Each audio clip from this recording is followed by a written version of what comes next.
All right, coming up next, a matchup for the UFC heavyweight division title.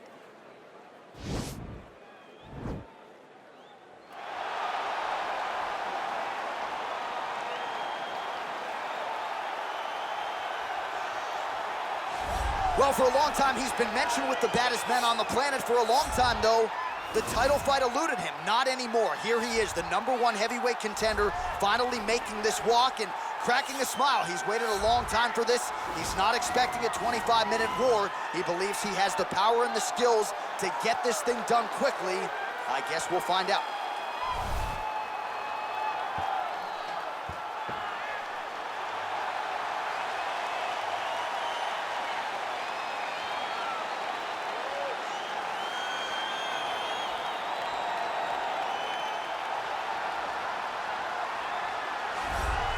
All right, so here he is making his way to the octagon for another heavyweight title defense. This has been the baddest man on the planet now for several years, and he has taken on all comers more often than not, leaving them twitching on the canvas, knockout power for days. The question is tonight, with a challenge like this, can he walk out the way he came in as the undisputed UFC heavyweight champion of the world?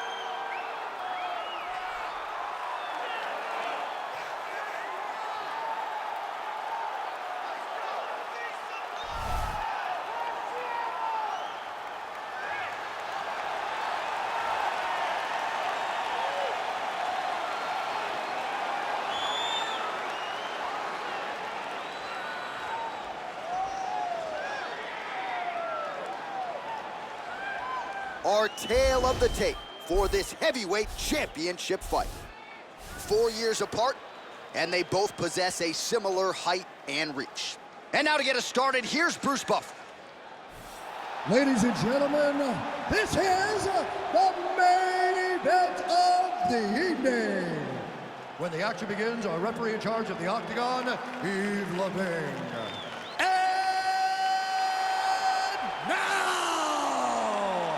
This is the moment UFC fans around the world have been waiting for. Live from the sold-out Madison Square Garden Arena in New York City, it's time! 5 rounds for the undisputed UFC Heavyweight Championship of the world. Introducing first, fighting out of the blue corner. This man is a wrestler, holding a professional record of 5 wins, 3 losses. He stands 6 feet 3 inches tall, weighing in at 265 pounds. Fighting out of Regina, Saskatchewan, Canada, presenting the challenger, Brock Lesnar! And now introducing the champion, fighting out of the red corner.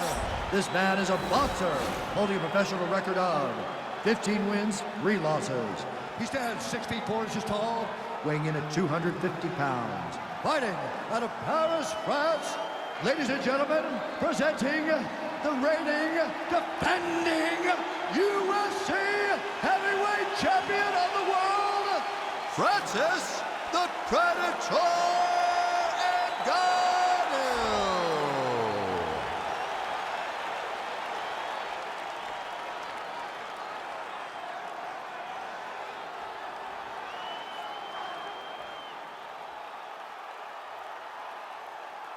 UFC belt on the line. Protect yourself at all time. Obey my command at all time. If you want to touch love, do it now. Go back to your corner.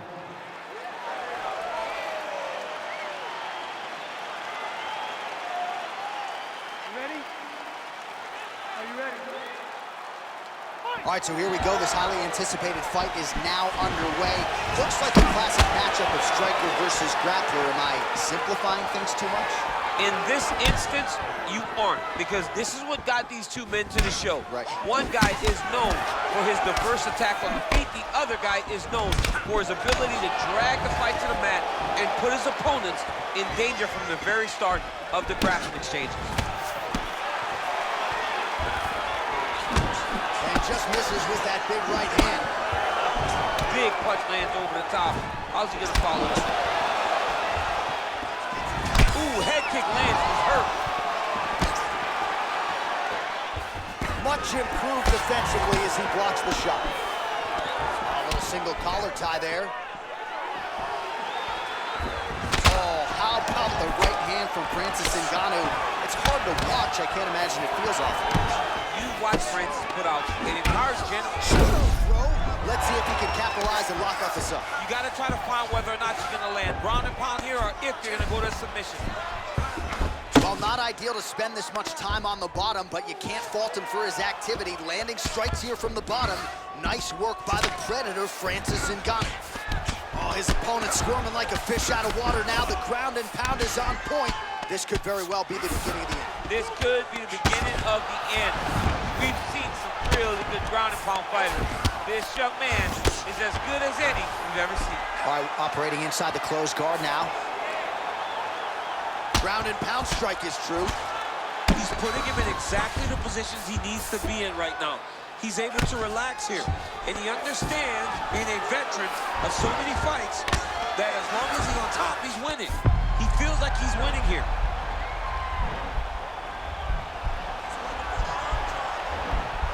Watch triangle, watch triangle.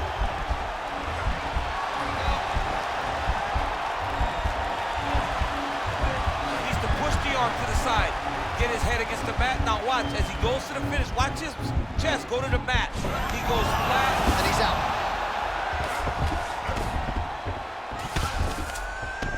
Keeping busy here off of his back. Nice offense from the bottom. Man, how fun is this to watch as he continues to dole out damage with the ground and pound. Take it back to the days of guys like Mark Coleman, just beating people up in the ground and pound. This guy is a throwback fighter. It's very fun to watch. Yeah, the Godfather would be proud. All right, he's very comfortable fighting off his back, DC. Now looks like he's trying to hip escape. Yeah, he's trying to hip escape or maybe look for a Kimura here. But now he has a headlock trying to pin his opponent's back down flat onto the mat. Look for him to transition to an arm triangle to try to chase the finish.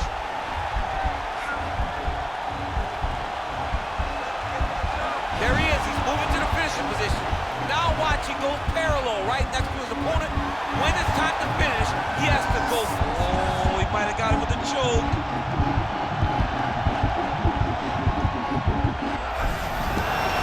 Somehow stays in the fight. Ooh, right into side control, DC. This is where you want to be now because you get to make your opponent decide. If they try to turn back into you, you can attack guillotine. If they turn away to try to get to your knees, you throw your hooks in and you got all your rear choke submissions.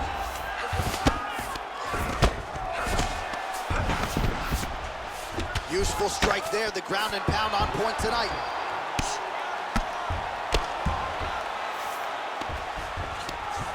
Now the guy's got armbar. He's attacking it on him.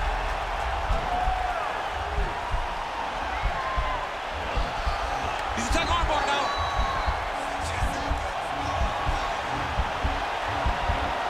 You got to recognize that when a guy starts to put his feet on your hips, you got to move him off, and you got to cover. You can't be off to an angle.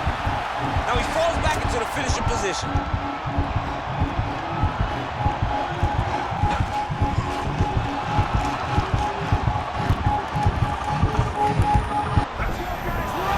Not tapping out tonight. All right, right into side control. Upper body strength figures to be put to good use here. Yes, absolutely. And you got to look for his opponent to turn back into him. He should chase guillotine, but the opponent turns to the opposite side. He can take his back, throw his hooks in, try to choke, or flatten him out and just go for the finish.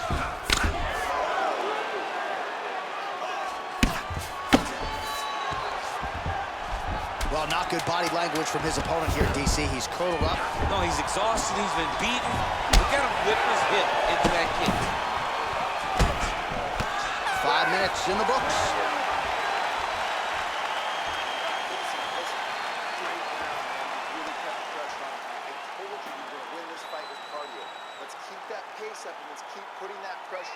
All right, so the takedown's the big storyline in that previous round. Let's look back at some of the highlights, DC, and got to be pretty discouraging to get grounded that many times in one round. Oh, it's so discouraging because all you want to do is let your offense go, but every time you're getting dragged to the floor constantly. You're starting to get fatigued. He's starting to wear on you. Let's see what type of effect it takes on his offensive approach as the next round starts. Punch over the top. Ngannou going for the head kick. He misses there. Glancing right hand lands upstairs. Stuffs the takedown there. How good is his takedown defense? Beautiful straight punch there by the Predator, Francis Ngannou. All right, he closes the distance, gets the single collar tie, and he switches to southpaw. Well, he's staying pretty effective here, fighting off of his back. Nice strike landed there by the bottom by Ngannou. All right, so pretty good damage here with the ground and pound. Nothing superficial about these strikes. They are intending to harm. Oh, yeah, he's landing very accurately, and he's landing to get damage off. Oh, it looks like he's got him in a crucifix now, DC. A lot of body weight from the top position. How does he go about trying to finish this fight? He just needs to stay heavy. He's got to keep his weight down. He's got to be working, but not working recklessly, because this is a position that you can escape. Make sure you secure your opponent, and make sure you secure your opponent. Land strikes that matter and end this fight. Lands with the ground and pound.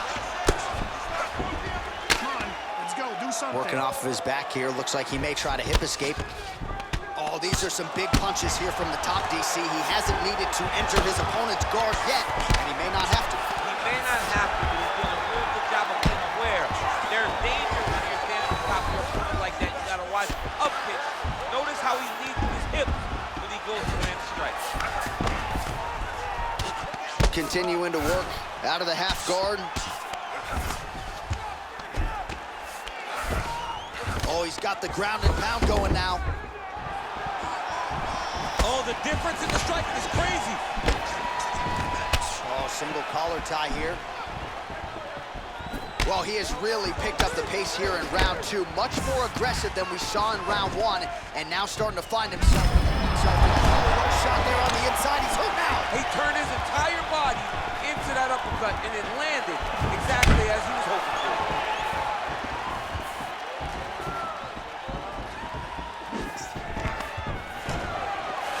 Stuffs that takedown attempt without issue. Look at the control of the posture as they land that knee. Big, powerful punch lands. Now he gets back to range. He blocks the punch. Jockeying for position in the clinch. Both doing a nice job to stick with it there to complete the takedown. How about the speed on that reversal there? I mean, I know you can get out of some bad spots, but not with that type of speed. You cannot allow him to get leverage on the bottom. What a sweep. Back to the feet now. All right, so Francis Ngannou pretty patient here early on and leaning on his jab. When you look at a guy like Francis, who has such tremendous power, right behind a jab, it shows you how much he's evolving. He's not just searching for the knockout blow, he's trying to set it up. And now he's got that tie punch. Nice.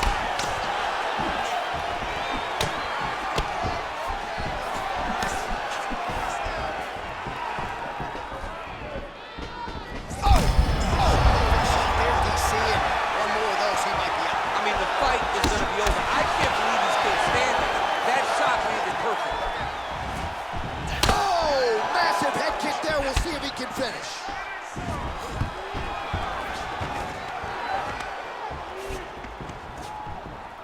So he's really starting to put together some significant body shots here. These are going to take their toll as this fight goes on. All right, he engages in the single collar tie. Straight punch land. Oh, stuffs the takedown without issue. Big knee land right through the opponent's midsection. Oh, good opportunity to do damage here. He's got that tie clinch. And a nice job at least staying upright on that.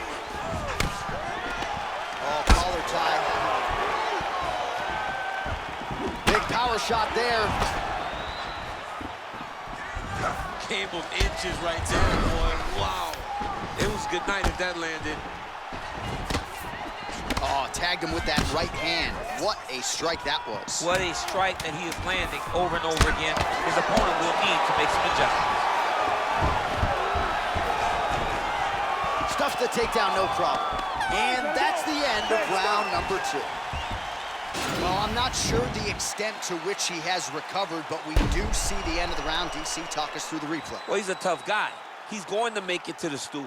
He's going to survive unless you put him completely out of there.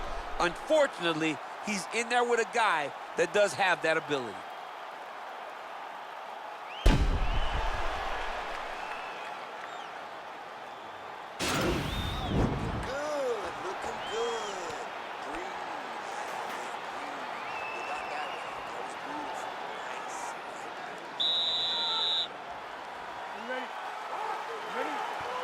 Here we go, third round of this championship fight.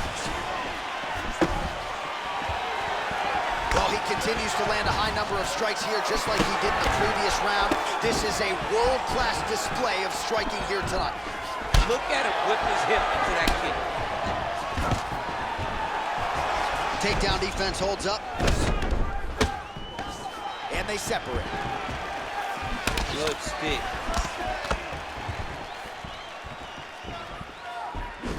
Single collar tie now. Oh, that is a huge left hook from Francis Ngannou. Somehow, some way, his opponent's still standing. Oh, double leg lands.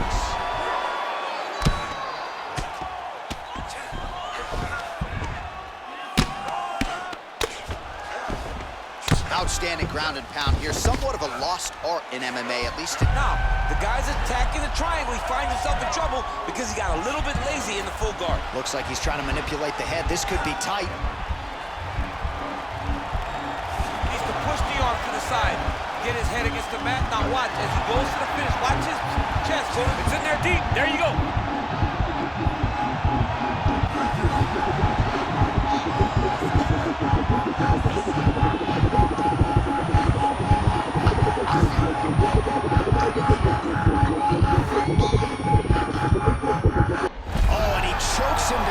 With the arm triangle. Again, pick your poison on the ground with this guy. All that pressure on the side of your neck. I don't know the artery, John. I'm pretty sure you might. You get all that pressure on that artery, and it puts you to sleep. What is it? I think it's the carotid artery, and a lot of fighters say they've got a pretty good feel for it. He certainly did that. That's why you got to have friends that are like encyclopedias. John Ennick's my encyclopedia. My God. All right, let's take a look back at the replay as he gets it done by submission tonight, champ. Just watch how slowly he approaches the submission, though. He never rushes. He takes his time, but it's his trickiness. It's his ability to trick people into going to the floor with him that puts them in danger and finishing fights. So there he is, the baddest man on the planet, UFC heavyweight champion of the world, a title that every heavyweight wants. He has it after the win by submission here tonight. He leaned on the grappling, and he got the job done in a big way. Ladies and gentlemen, referee Ian Levine called a stop to this contest at 1 minute, 23 seconds of round number 3. For the winner by submission, and new undisputed UFC heavyweight champion of the world, Lesnar!